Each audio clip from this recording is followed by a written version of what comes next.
Hola, ¿cómo están? Los saludo nuevamente.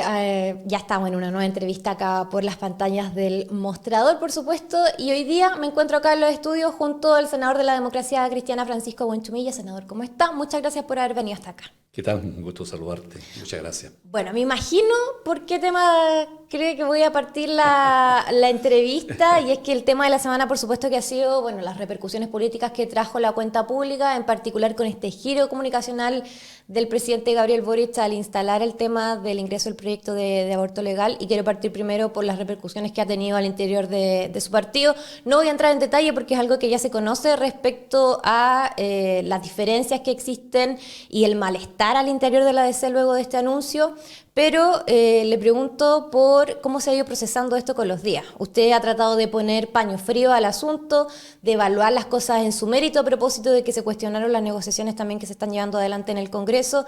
¿Ha tenido eco ese planteamiento que usted ha instalado al interior de la DC? Yo diría que están un poquito más calmadas las aguas y se ha encauzado el debate interno en torno a situarlo exactamente en lo que corresponde, porque aquí estamos en presencia de una cuenta pública que se caracterizó por el anuncio sorpresivo que hace el presidente en torno a un tema muy controvertido como es el aborto.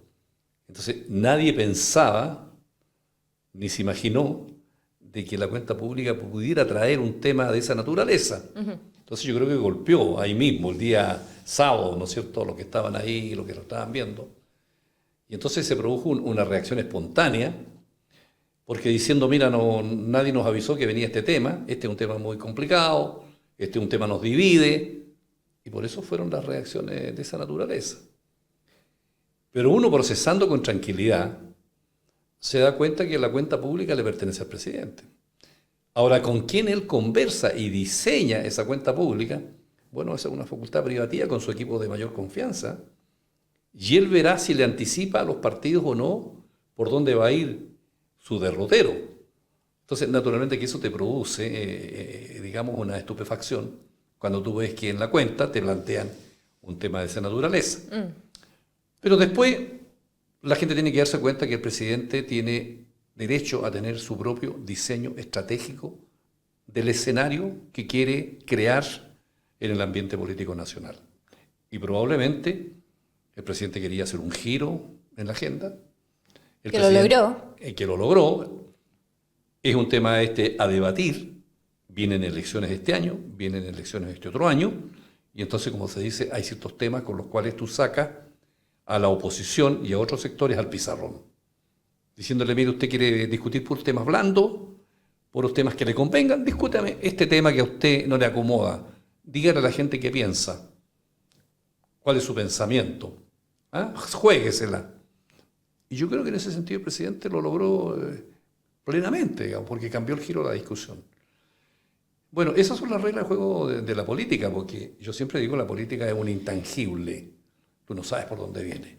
Y ese sábado, los que estaban ahí no sabían por dónde venía. Ahora, usted ha también instalado estos días a través de su declaración una cuestión bien básica, que es que, bueno, estamos en democracia, tenemos que discutir todos los temas que hayan que discutir, sobre todo si es que es un proyecto de ley que se ingresa al Congreso. ¿Hay disposición también a eso? ¿A sentarse a conversar en términos amplios de lo que implicaría en su minuto entrar en el debate de un aborto legal? Es que el mundo político y la gente tiene que entender de que nosotros estamos en un Estado moderno del siglo XXI. Este no es el Estado del siglo XVI, donde había una sola verdad en el mundo y el resto tenía que someterse, si no te quemaban en la hoguera, digamos. Es el Estado moderno, donde hay pluralismo, distintos pensamientos, libertad, y donde nadie le puede imponer al resto sus propias ideas y decirle, mire, esto no se debate. ¿Y por qué no se debate? Porque yo te digo que no se debate y yo te impongo las reglas. Ese no es el mundo de hoy día. Entonces, hoy día es la libertad de las personas, el libre debate de las ideas, el pluralismo, donde tú tienes que aceptar que hay ciertas cosas que la gente no va a estar de acuerdo contigo. Y eso es lo que tenemos que debatir en este tema del aborto como en otros.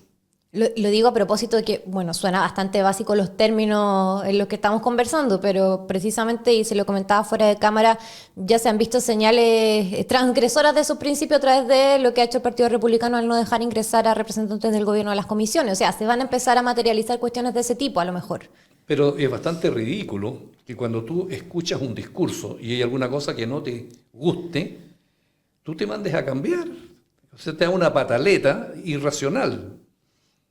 Porque ¿cómo tú no vas a entender racionalmente que estamos en un debate de cuestiones que no compartimos, pero eso no significa que uno tenga que taparse los oídos y decir esto no lo escucho? Es como volver a la niñez o volver a tiempos antiguos, ¿no? Como en temas vedados. Entonces es un mal espectáculo. Y lo mismo pasa con las reacciones, a mi juicio, pueriles, de estar comportándose como niños con una pataleta en las comisiones y poniendo dificultades para que tú entres. Si aquí lo que vale son las ideas que tú expongas. Si tienes o no razón en lo que tú dices, en los argumentos que das. Ese es el debate en el Congreso, pero no pataleta.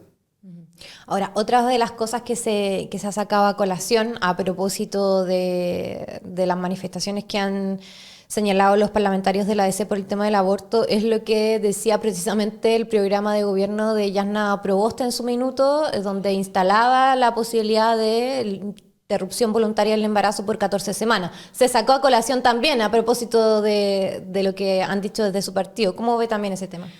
Yo creo que en su momento, cuando vinieron las reacciones, probablemente se olvidaron de esa parte del programa, porque los programas presidenciales están ahí, se debaten, y yo creo que nadie los lee en el país, ¿no? Porque el debate presidencial no se da en torno a cada capítulo de los programas, sino que las ideas generales. Entonces, claro, después leyendo, uno se da cuenta de que hay avance en la democracia cristiana ya con varios años, en que se ha ido perfilando una nueva mirada respecto de estos temas que son controvertidos, y muy especialmente para un partido que tiene su ancla en ciertos principios ideológicos basados en el magisterio de las iglesias evangélicas y católicas, y por lo tanto es un tema difícil, pero el libre debate de la idea al interior del partido permite ir avanzando. ¿Usted cree que eso se olvidó? Simplemente como de que en su minuto se llegó a un consenso de que eso se instalara en un programa presidencial de la ADC. Yo creo que sí, fíjate, yo creo que se olvidó, nadie lo tenía presente probablemente. No sé si, aparte de la Yasna, el resto habrá leído o no el programa, no sé, pero este es un tema que nos ha perseguido a nosotros hace muchos años, entonces no es un tema fácil al interior de la ADC, para serle franco. Ahora, a propósito de los temas difíciles, ¿no? Y todo este anticuerpo que generó el anuncio del aborto, incluso el diputado Aedo llegó a decir de que esta era una invitación a que la ADC volviera a la oposición. Lo planteó en esos términos. Y lo traigo a colación a propósito de cómo ve usted las relaciones políticas, más allá de esta coyuntura en particular, sino que pensando en el pacto que hoy día existe a nivel municipal, si es que las diferencias de este tipo podrían a lo mejor traslucir que hay un tipo de acuerdo muy frágil entre la ADC y el oficialismo. ¿Cómo podría definir hoy día las relaciones que existen pensando en lo que se viene en estos 2 años, ¿no? Nosotros nunca hemos sido un partido de gobierno, nunca hemos integrado la coalición y nunca hemos tenido cargo de responsabilidad política en el gobierno central. Pero la disyuntiva es, bueno, ¿y cuál es el camino de la ADC? ¿Es la unidad con la derecha? El camino que han seguido, por ejemplo, los demócratas y los amarillos. Bueno, nosotros por historia no somos un partido que trabajemos con la derecha, somos un partido centro-izquierda, y por lo tanto nuestro domicilio está ahí, independientemente que no estemos en el gobierno. Pero hicimos coalición en la concertación y en la nueva mayoría con la centro-izquierda, tenemos toda una historia, y ahora enfrentamos una elección municipal. La pregunta, ¿estás disponible para estar solo? ¿Con un partido que está en la parte baja de la tabla? ¿O tienes que hacer necesariamente una coalición, si no te pierdes? Entonces, ¿cuál es nuestra alternativa? Nuestra alternativa es ser personas adultas y procesar las diferencias y ver que lo que nos une con la centroizquierda son más las semejanzas que las diferencias. Y a partir de eso, resolver las diferencias, las controversias, las pequeñas cuestiones que nos puedan dividir, como este pequeño incidente que hemos tenido, y ahí tener una madurez para entender un objetivo más de largo plazo, más estratégico, que nuestro camino está por ahí. Y las cosas se irán puliendo en el camino respecto de los ripios que se presenten cada cierto tiempo. Pero lo que yo estoy diciendo es una cosa de sentido común, pues es lo mismo que pasa en la vida, porque en los matrimonios uno se casa para toda la vida, pero en el camino hay muchos ripios. Lo adulto es que tú trates de resolver esos problemas que se presentan. Bueno, lo mismo pasa en política. Es que a propósito de los ripios se me viene a la cabeza el tema de lo instrumental o no que pueden ser las coordinaciones, las alianzas, los pactos en un escenario electoral, y pensando en el tema más de fondo que usted ya decía, ¿no? Pensar en el centro político hoy día es pensar en qué, a propósito de estas definiciones más estructurales que salgan a la luz, cuestiones como el aborto o el mismo escenario municipal. ¿Cómo lee ese lugar donde se sitúa la DC hoy día?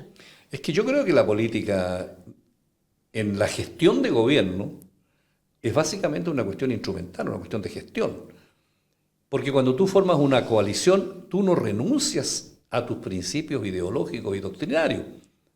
Por colocar un ejemplo, el Partido Comunista dentro de esta coalición o de la nueva mayoría nunca dijo, mire, voy a renunciar yo a los elementos de mi filosofía política, sino que dice, dejando eso atrás, yo logro un acuerdo con el resto de los partidos de un mínimo común denominador que se denomina programa presidencial, que es para implementarlo instrumentalmente y con la gestión en el gobierno. Entonces eso es perfectamente posible, y por lo demás, y con esto quiero decir una cosa bastante, yo diría, de fondo el tema. Hoy día en esta sociedad del siglo XXI la pregunta es, bueno, ¿y cuáles son las alternativas al sistema capitalista que tenemos hoy día en el mundo? Está el capitalismo chino, que tiene una connotación especial, pero ¿cuál es la alternativa? Después que se cayó el experimento que significó el socialismo real, el comunismo, cuando los muros cayeron en el año 1989-90. Si hoy día casi todos los partidos son socialdemócratas, digamos. No hay alternativa. La pelea es por el poder. La lucha es por el poder. Pero grandes diferencias, salvo en este tipo de materias más valóricas, diría yo, donde hay mucha gente más liberal, más abierta, en los temas nuevos que presenta la sociedad contemporánea, como fue, por ejemplo, todo el tema relacionado con el feminismo, con las cuestiones de género, la homosexualidad, el racismo, el clasismo, las desigualdades, las identidades, todo eso que nos ha dividido como país en el mundo, pero estructuralmente como sociedades no hay mucha diferencia de cómo hacer la política y la economía, y el rol del Estado y el rol del sector privado. Entonces, yo diría que esa es la discusión adulta que tienen que tener los partidos. Y a propósito también de que sale nuevamente eso, se instala sobre la mesa de que la DC no es parte del gobierno, haciendo esta diferenciación a propósito de todo lo que ha pasado. ¿Cómo leer el centro político hoy día? Y las otras alternativas que surgieron de la DC también, como demócratas y amarillos. ¿Cómo leer ese escenario, digo, de cara a lo que la gente hoy día interpreta con respecto al centro? ¿Cómo se podría traducir en esos términos de definición? Desde el punto de vista político, yo diría que el centro es un imaginativo que no existe. Aquí existe la derecha y existe la izquierda, viendo si tú pones más énfasis en la libertad o en la igualdad, si pones más énfasis en el rol del Estado o en el rol del mercado. El centro pudiera manifestarse en una posición de tolerancia y de moderación, de ser personas menos conservadoras, más progresistas, más tranquilas, más moderadas para ver el debate. Pero los grandes temas en discusión, como los que he señalado, marcan, digamos, que el centro es una ficción que yo no la comparto simplemente. Ahora, ¿cómo para cerrar el tema de cuenta pública? ¿Cómo vio al presidente de la República en general? Más allá de las temáticas más controversiales como el aborto, eutanasia y los énfasis prioritarios que puso en seguridad y crecimiento al principio, ¿cómo lo interpretó en esta penúltima cuenta pública que tuvo? Bueno, yo creo que el presidente, desde el punto de vista de la comunicación política, él se para bien frente al escenario. Es una persona joven, donde ha logrado hacerle un caso probablemente a todos sus asesores de aparecer un hombre joven pero bien plantado. Ya no está un poco desaliñado como estaba al principio. Estaba bien ordenadito. Sino que está ordenado a punto de vista estético. Él tiene una gran facilidad de palabra, una gran facilidad de prestancia y de pararse frente al escenario. Y fue muy valiente y muy franco en colocar todos los temas encima de la mesa. Yo creo que bajo ese punto de vista, la imagen que queda es de una persona joven que ha logrado tener el posicionamiento como jefe de Estado. Un hombre que aprende, que ha aprendido, abierto. A esa edad se aprende mucho. Y bueno, y la gente y el país tiene que saber lo que les guste o no les guste. Este es un análisis mío no subjetivo, sino que tratando de ser, digamos, objetivo. Bueno, el país va a tener Boric por muchos años. ¿Usted le ve futuros? Bueno, se ha planteado también bastante respecto a que más allá de lo que pase con la alternancia o no en el próximo periodo, el futuro del presidente de la República lo proyecta en esos términos. Bueno, la historia de Chile dice que los que llegan a ser jefes de Estado siguen por muchos años siendo actores en el nacional. Pues tenemos a Ibáñez, a Alessandri en la década del 20, que renacen después en el 30, y Ibáñez en la década del 50. Bueno, el presidente fue siempre un actor. La presidenta Bachelet estuvo 2 veces, Piñera estuvo 2 veces, el presidente Lagos siguió siendo un gran actor, etc. Y entonces a mí no me cabe la duda que un presidente que termina a los 40 años su mandato tiene 40 años más para ser un actor en el escenario político nacional. De tal manera que es una figura, independientemente de los ripios que uno ve en la gestión política del gobierno, que es una cuestión distinta de cómo se maneja el aparato del Estado. ¿Cómo cuál es, por ejemplo? Es que yo creo que tiene un déficit político, digamos, el gobierno, en el sentido de cómo entenderse entre la propia coalición, cómo entenderse con el resto, cómo manejar un gobierno que no tiene mayoría en el Parlamento, cómo convivir con una coalición que al mismo tiempo está compitiendo por la hegemonía de la izquierda, qué hacer con un partido como la ADC, que no está en la oposición, pero que no está en el gobierno, pero que le puede ayudar. Esa gestión política yo creo que tiene mucho déficit, porque yo siempre digo que la política es un intangible, no se toca como este micrófono aquí, esto es tangible. La política es un intangible, porque 2 más 2 no son 4, entonces es muy difícil. Y termino, porque hoy día, temprano, ¿no?, en la mañana, yo hace media hora acabo de saludar al presidente. La Moneda está por ahí. Nos saludamos simplemente y lo vi muy bien. Uh-huh. Muy bien, porque tú dices, ¿qué impresión te dio al verlo ahí en su gabinete de paso? Estaba bien. Sí. Ahora, si nos vamos a los temas más estructurales que están en curso, ¿cuáles son sus expectativas? Y también preguntarle un poco por la disposición de la democracia cristiana a sacar estas cuestiones adelante, como el tema de pensiones, pacto fiscal, estos temas más de fondo que sin duda van a ser parte del cuaderno del checklist del gobierno el próximo año. ¿Cómo proyecta esas negociaciones también? Mire, lo primero que digo yo es que nadie puede tener una pataleta, porque diciendo, mire, no me gusta el proyecto de aborto que anunció el presidente, que todavía no lo conocemos ni lo ha mandado, y porque no me gusta voy a votar en contra de todo esto otro. Entonces voto en contra de las pensiones porque no me gusta el aborto. Voto en contra de la salud porque no me gusta el aborto. ¿Pero de qué estamos hablando? ¿Estamos hablando de una niñería? No. El proyecto de aborto, cuando llegue, se verá en qué consiste, su contenido, sus objetivos, sus ideas matrices. Y lo otro tenemos que verlo en función de lo que el país necesita. Las pensiones son fundamentales para los adultos mayores, para la gente vieja que recibe una pensión miserable. Es una obligación política y ética que tienen todos los partidos políticos de llegar a un acuerdo. Y lo mismo pasa con otro montón de proyectos que inciden en materia de seguridad, en materia de salud, en materia, bueno, de la educación, por nombrar, digamos, lo que está en el tapete de la discusión. Entonces no me parece a mí que los partidos políticos puedan estar comportándose de esa manera en función que no les gusta uno de los tantos anuncios que son controvertidos aquí y en Chile, digamos. No me parece.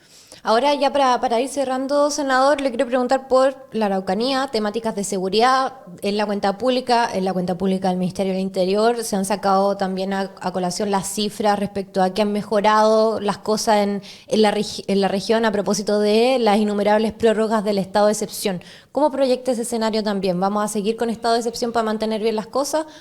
¿Cuáles van a ser las salidas que en el corto plazo a lo mejor se podrían dar en ese escenario? Efectivamente, hay las cifras que revela el Ministerio en relación con los estados de excepción. Las cifras han bajado de actos de violencia.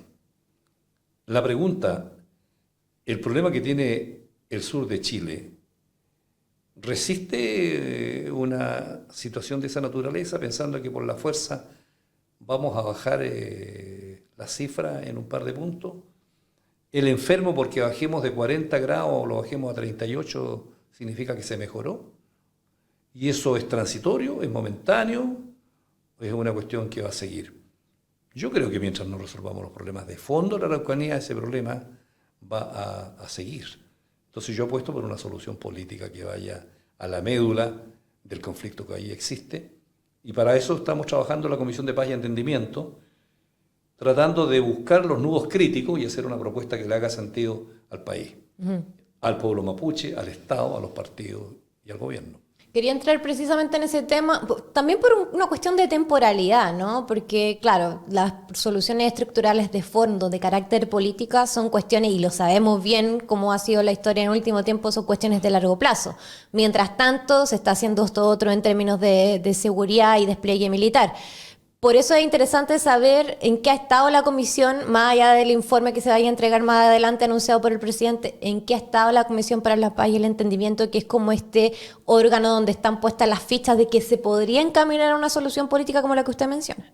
Es importante comunicar, ¿no? Sí, nosotros partimos de la base, cuando se inició este trabajo, que somos una comisión de Estado y no somos un órgano del gobierno.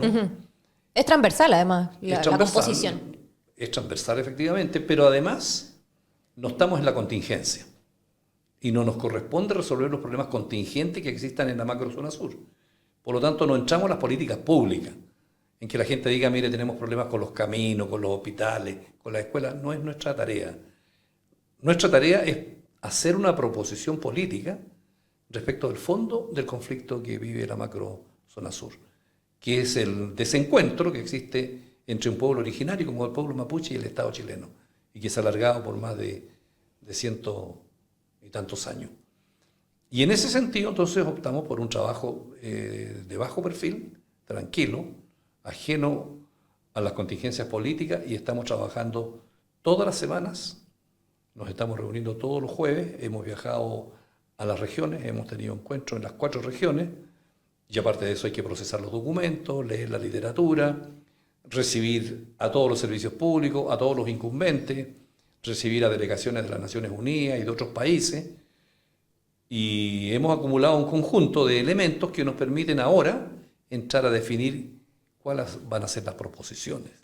Yo soy optimista en el sentido de que espero que hagamos algo distinto a lo que se ha hecho hasta la fecha y que podamos presentar al país un camino de salida que le haga cuento a los diversos sectores que están involucrados en este tema. ¿Tiene implicancias para su trabajo lo que ha sucedido en el último tiempo, por ejemplo, con el asesinato de los 3 carabineros?